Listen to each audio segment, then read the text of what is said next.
Hey everyone, you may wonder as you're looking, if you happen to watch these videos on a regular basis, you're like, he's dressed the same way he was last week. Well, sometimes I do that, but actually I am preparing to go to a pastor's conference when you should be watching this. So I just recorded it last week when I had just finished reading Acts 23. And so I'm sharing that with you now, and I hope it blesses you.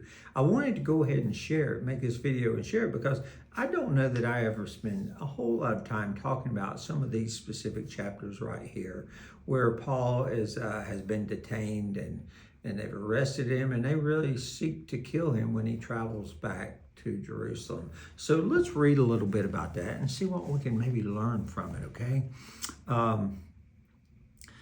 Again, Paul had gone back with a gift to the people in Jerusalem. He felt compelled to go, even though as he was finishing up his third missionary journey, they're like, don't go.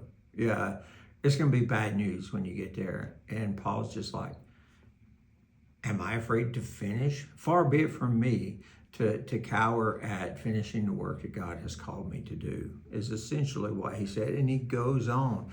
And guess what? After he gets there, he meets with the apostles there in Jerusalem, and he goes into the temple, and he's pretty much immediately arrested. So, well, that no surprise, but that's what happened as the religious leaders were still relentless on the followers of the way of Jesus.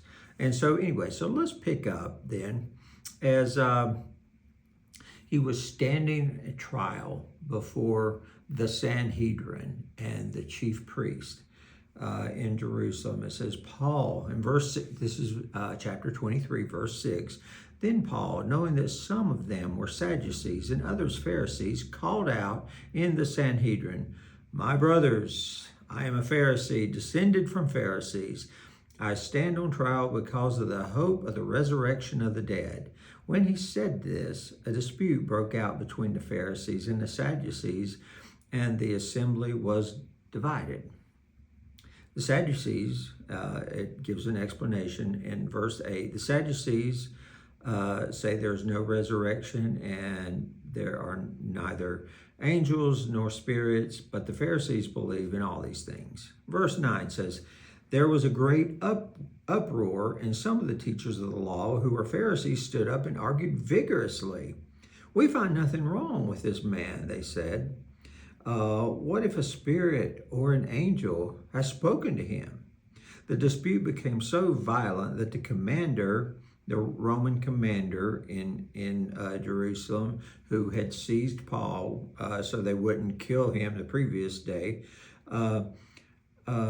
the commander was afraid that Paul would be torn to pieces by them. So he ordered that the troops go down and take him away by force and bring him into the barracks.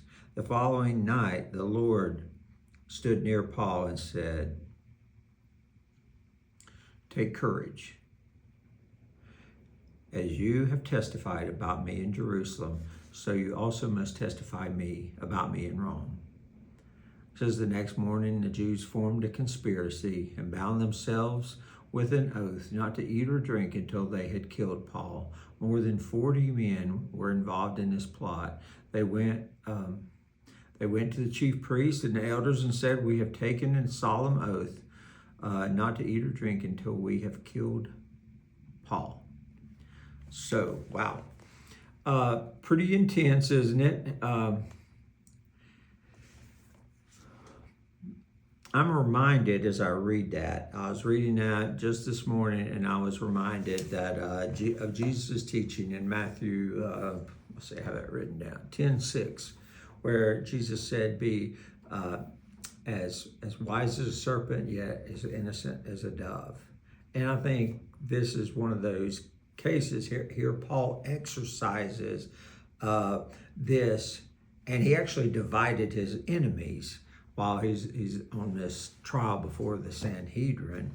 And yet I'm just amazed that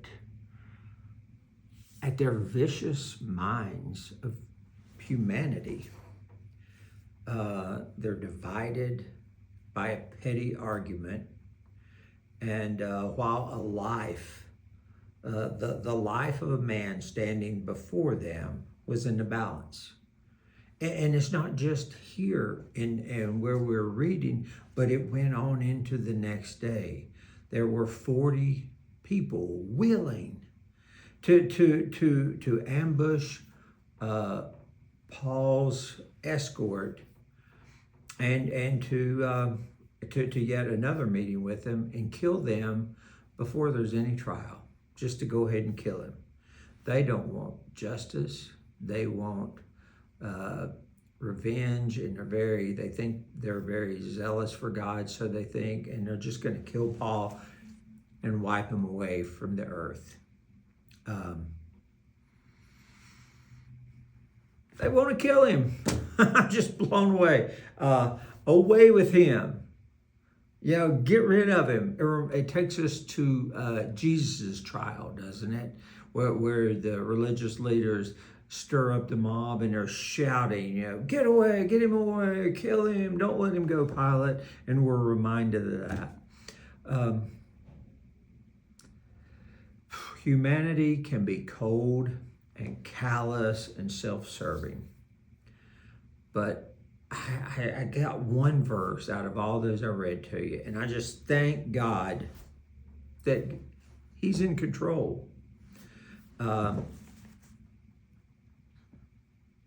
I'm looking a bit at my notes. I just wrote this morning. We see how God spoke into the heart of Paul, that he must be willing to declare this good news of Jesus Christ in Rome as well. And it's fulfilling Acts 1:8, where Jesus said, you will spread this good news around the world. And it reminded me of a psalm I also recently read, that God is in control. Everything basically, it says, is filtered through His hands. It doesn't mean that because God is in control that we don't experience. Jesus talked about this. I want you to have peace, but you're going to experience trouble as I have experienced trouble, He says in John 16. So in Psalm 94 talks about, even though there's trouble, God's got you. And so look at that, particularly verses Psalm 94, 17 through 19, that God will come to your rescue. And so Paul is assured that because God says he's not going to be killed here, he's going to go to Rome as well.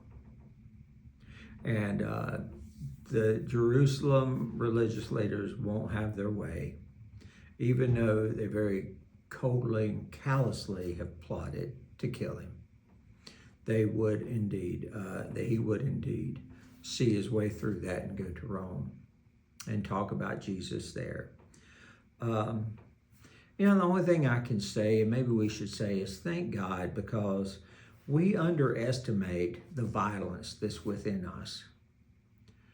We read about these 40 men and these group of religious leaders, and we think they're very terrible people.